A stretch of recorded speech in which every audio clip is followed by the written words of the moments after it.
Hola, buenas. Vamos a hacer hoy un video acerca de la segunda ley de Newton. Para eso vamos a empezar con un recuerdo de lo que es la primera ley de Newton. Es decir, esta ley que nos indica que en su forma matemática la suma de fuerzas, todas las fuerzas que actúan sobre un sistema o sobre un cuerpo, desde la primera hasta la enésima, tienen como resultado el vector nulo, cero. Es decir, todas las fuerzas que actúan sobre un sistema o cuerpo se van anulando unas con otras de tal manera que el resultado total es cero. Esa es la forma matemática de la primera ley de Newton. Pero, ¿qué implicancia tiene eso? Físicamente esto nos indica que el cuerpo está en equilibrio. Equilibrio significa básicamente dos cosas. Primero, que el cuerpo o está en reposo, es decir, no se mueve, o se está moviendo pero con movimiento rectilíneo y uniforme. Veremos con más detalle lo que significa esto que ya sabemos, pero recordaremos claramente lo que significa el movimiento rectilíneo uniforme. Significa que la velocidad, no solo la magnitud, sino que la velocidad como vector permanece constante, es decir, no varía su dirección, por eso es rectilíneo, porque no tiene otra dirección que la única por donde está actuando, es constante. Por eso el movimiento es rectilíneo, no cambia de dirección. Pero también es uniforme, significa que el módulo o la magnitud de la velocidad tampoco cambia. Esto significa, nuevamente, lo anotaremos para que quede muy claro, que no cambia en magnitud, pero tampoco cambia en dirección.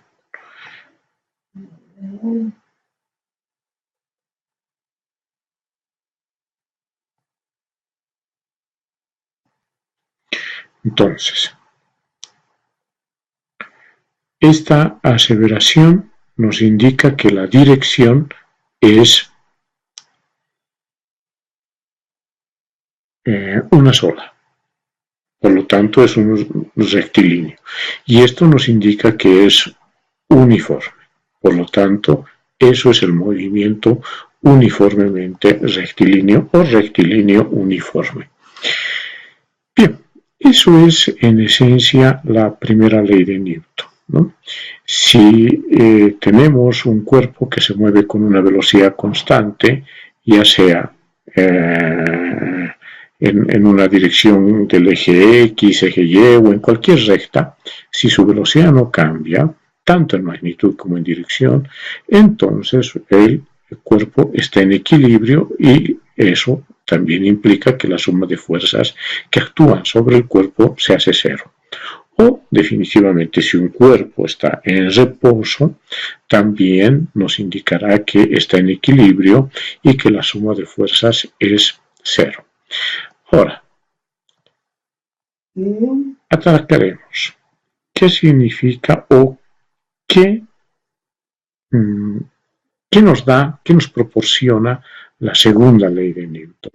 La segunda ley de Newton ataca este problema de frente, es decir, ¿qué sucede si la suma de las fuerzas que actúan sobre un cuerpo, desde la primera fuerza hasta la enésima fuerza, no es cero?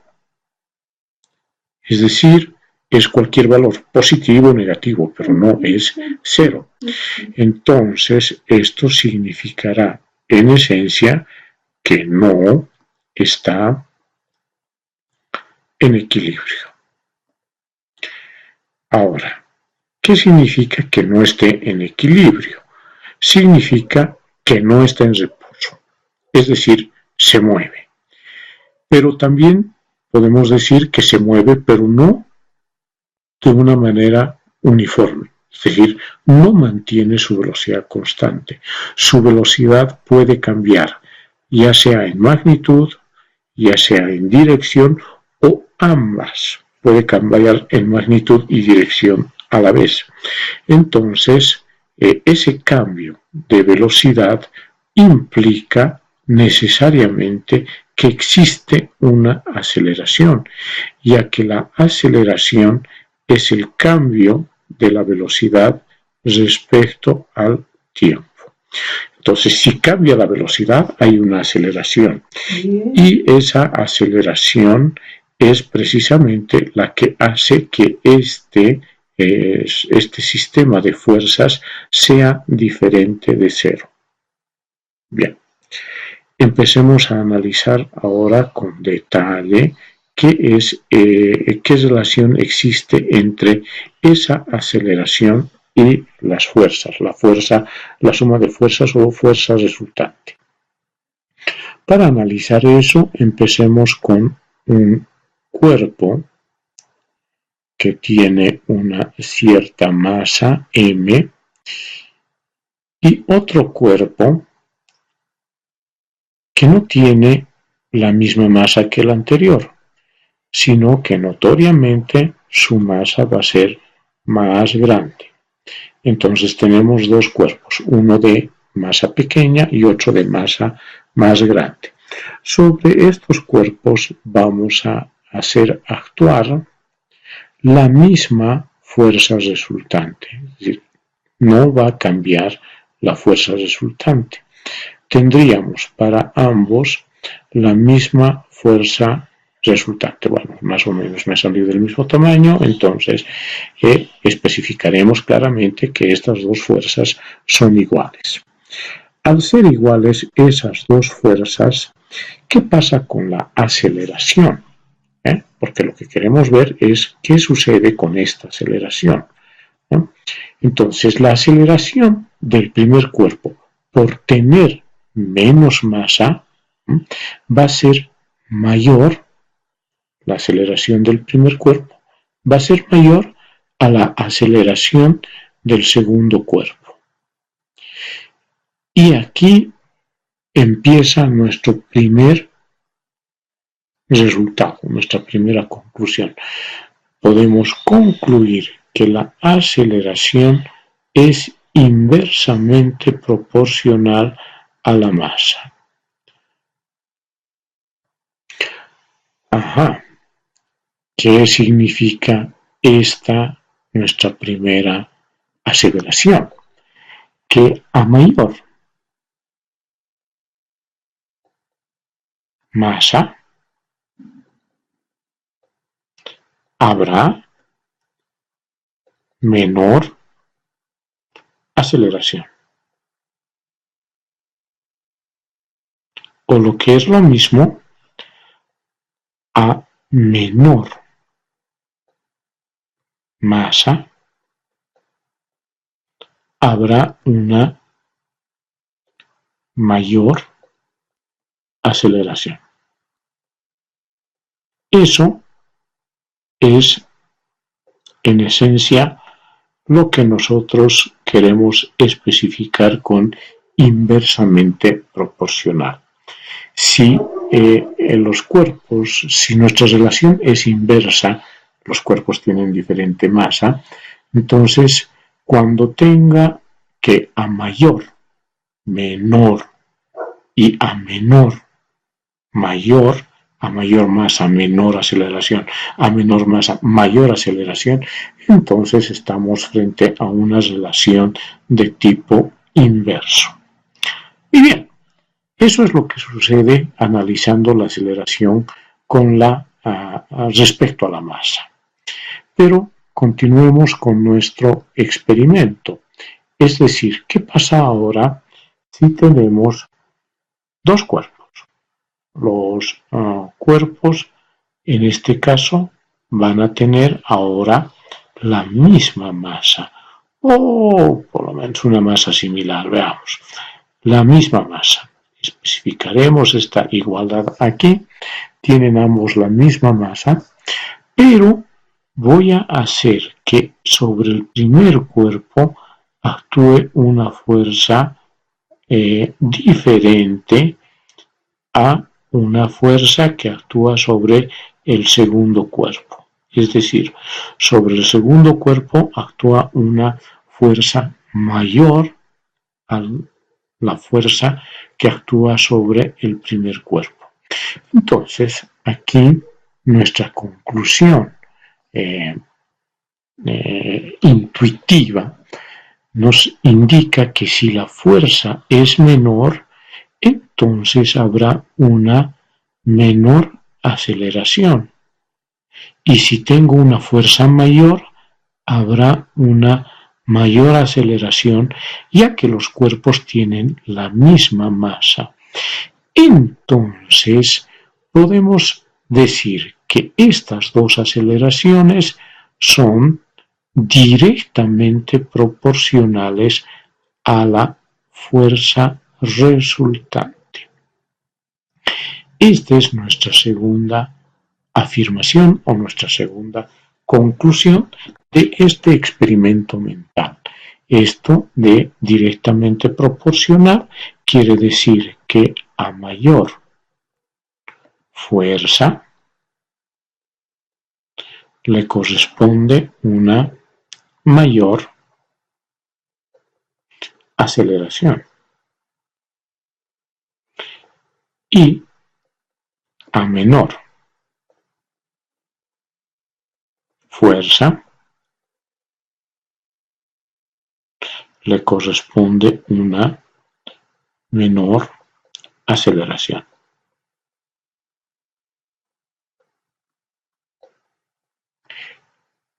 Podemos nosotros distinguir de esta proporcionalidad este carácter: a mayor, mayor, y a menor, menor. A mayor fuerza, mayor aceleración; a menor fuerza, menor aceleración. Entonces, esto me permite escribir estas dos conclusiones como que la aceleración es proporcional a la fuerza e inversamente proporcional a la masa. Para que esa proporcionalidad se convierta en una igualdad, tengo que multiplicar por una constante. Quiero escribir específicamente esta constante como 1. Entonces sería fuerza resultante sobre masa. Y bien, esta ecuación la podemos escribir de una manera que se la conoce mayormente, que la fuerza resultante es igual a la masa por la aceleración. Es así como se conoce normalmente esta ecuación en casi todos los textos.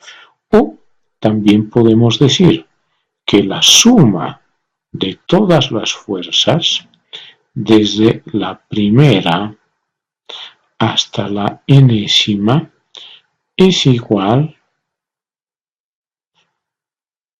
a la masa por la aceleración del cuerpo. La masa del cuerpo por la aceleración que adquiere el cuerpo. Cualquiera de estas dos notaciones es absolutamente válida. Fuerza resultante igual a masa por aceleración, o suma de todas las fuerzas que actúan sobre un cuerpo es igual a masa por aceleración. Empecemos con algunos apuntes que son interesantes para entender el carácter vectorial de esta ecuación. Los vectores aquí son la fuerza y la masa. Entonces, si yo tengo una masa igual a 1. Entonces, la aceleración, que vamos a suponer que es horizontal, al ser multiplicada por 1, me va a dar como resultado una fuerza del mismo tamaño que la aceleración. Pero lo importante aquí es que esta fuerza tiene la misma dirección y el mismo sentido que la aceleración, ¿no? ¿Qué pasaría si la masa es mayor que 1? Entonces, al tener una aceleración y al ser multiplicada por una masa que es mayor que 1, entonces la fuerza resultante será más grande. Pero esta fuerza resultante no cambia ni la dirección ni el sentido que tiene originalmente la aceleración. ¿Se vuelve más grande? Sí, pero porque la masa es mayor que 1. Pero la dirección es horizontal. El sentido, ambas a la derecha. Ambas horizontales, ambas a la derecha, tanto en el primer caso como en el segundo caso. ¿Y qué pasa si tenemos una masa que sea mayor que 0, pero menor que 1? Entonces, esta aceleración, que también la voy a dibujar horizontal, va a comprimirse y va a darnos una fuerza resultante que va a ser más pequeña, simplemente más pequeña. Pero notemos nuevamente que su dirección y sentido es idéntico. No cambia la dirección horizontales en los 3 casos y hacia la derecha en los 3 casos. No cambia dirección ni sentido, ¿ya? No puede darse el caso, digamos, en que la aceleración esté dirigida, por decir, hacia arriba y que me dé una fuerza resultante dirigida también verticalmente, pero con sentido hacia abajo. Esto no puede darse. Esto es imposible. ¿Por qué? Porque para que esto suceda, la masa tendría que ser menor que 0, es decir, tendría que ser negativa y no existen masas negativas. Por lo tanto, la fuerza y la aceleración siempre van a tener la misma dirección y el mismo sentido. Si la aceleración es horizontal, la fuerza resultante va a ser horizontal. Si la aceleración está en el sentido hacia la derecha, la fuerza resultante también estará hacia la derecha. Si la aceleración es un vector que está con una cierta inclinación respecto a la horizontal, pues la fuerza resultante será más grande, más pequeña o del mismo tamaño, dependiendo de la masa, pero también estará inclinada lo mismo, con la misma inclinación que la aceleración. Entonces tenemos la misma dirección y el mismo sentido. Esto es crucial a la hora de escribir las ecuaciones para resolver los problemas. Veamos esta situación con un ejemplo muy sencillo. Pongamos que tengo una superficie horizontal. Esta es una superficie horizontal que por el momento la vamos a considerar lisa, es decir, sin fuerzas de roce. Sobre esta superficie horizontal tenemos un cuerpo que tiene una masa M, y que sobre este cuerpo una de las fuerzas que está actuando es una fuerza inclinada, un cierto ángulo alfa respecto de la horizontal. Entonces, el diagrama de cuerpo libre de este cuerpo, que como sabemos lo puedo simbolizar mediante un punto, porque estoy en la dinámica de la partícula. Entonces, las fuerzas que actúan sobre este cuerpo serán, primero, el peso, masa por gravedad, es decir, la fuerza con que la Tierra atrae a este cuerpo. No se cae, ¿por qué? Porque porque la superficie lo sostiene. Y esa fuerza con que la superficie lo sostiene se llama normal, la fuerza normal. Y aparte de estas dos, no hay otra fuerza más que la fuerza aplicada. Es decir, esta F que está inclinada un ángulo alfa respecto de la horizontal. Bien, eso es. Esa es la primera parte de nuestra ecuación. Es decir, lo que en un diagrama de cuerpo libre yo hago es escribir que la suma de fuerzas desde la primera hasta la enésima. En este caso, n vale 3, desde la primera fuerza hasta la enésima, que en este caso son 3. Entonces, esta suma de fuerzas tiene que ser igual al vector masa por aceleración. Es decir, esto tiene que ser igual a masa por aceleración. Pero bueno, entonces, ¿dónde está la masa y dónde está la aceleración?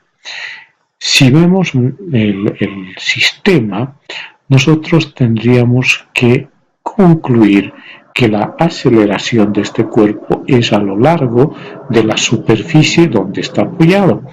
Por lo tanto, aquí tengo el vector aceleración hacia la derecha.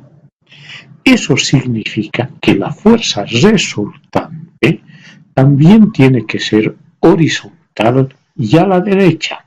Pero tenemos direcciones en X y en Y, es decir, tenemos fuerzas tanto en X como en Y.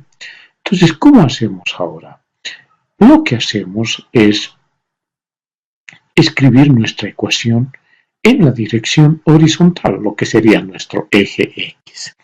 Y en la dirección horizontal, que es la dirección de la aceleración, solo tengo la componente de la fuerza F coseno de alfa. Esta componente de F coseno de alfa en la dirección horizontal. No hay más fuerzas en la dirección horizontal, por lo tanto, esto tendrá que ser igual a la masa por la aceleración, porque masa y aceleración también están en la dirección horizontal. Y ahora, ¿qué hacemos entonces con las fuerzas perpendiculares a la aceleración, que en este caso son las del eje Y?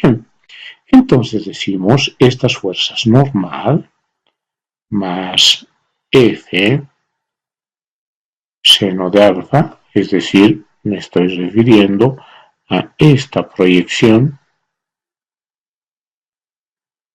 F seno de alfa, ¿no? Normal más F seno de alfa menos mg tendrá que ser 0, porque no hay aceleración en ese sentido. Entonces aquí yo tengo un sistema de dos ecuaciones que responden al movimiento de este cuerpo. Responden a esta ecuación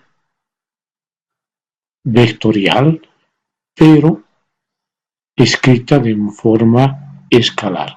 Esta es una ecuación vectorial, pero no podemos trabajar con esa ecuación vectorial. La escribimos en forma de dos ecuaciones escalares. Y con estas ecuaciones escalares la cosa ya es sencilla. Nosotros podemos averiguar cuál es la fuerza, la masa, el ángulo, la aceleración, la normal, etcétera, dependiendo de los datos que nos den. Porque eso lo hacemos con la aritmética tradicional, la aritmética de primaria que nos han enseñado en nuestras escuelas, ¿no? Entonces, vamos a poner algunos datos para sacar resultados concretos. Veamos. Si la masa del cuerpo es de 10 kilogramos y tengo un ángulo de inclinación, pongámosle 37 grados, y que la fuerza sea de 40 newtons.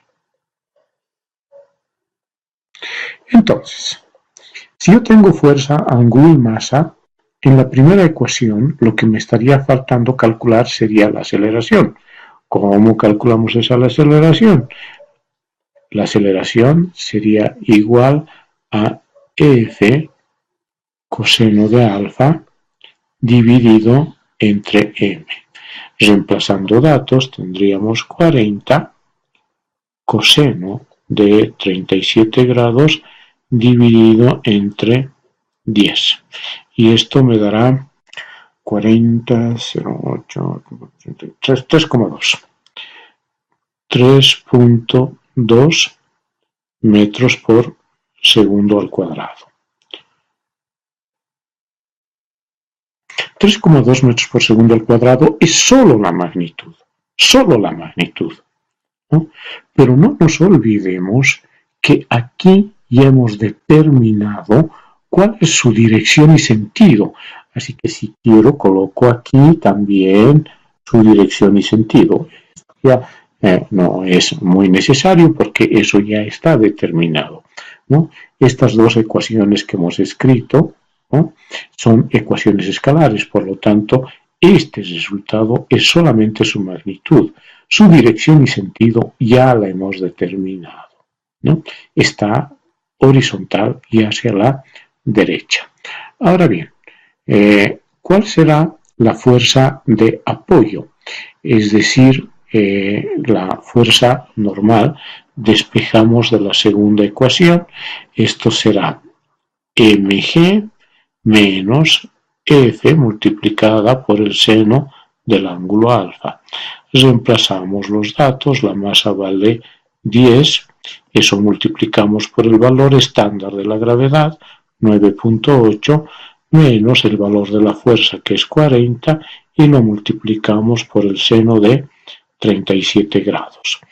Aquí me da 10 por 9.8, 98, menos 40 por 0, seno de 37, 24,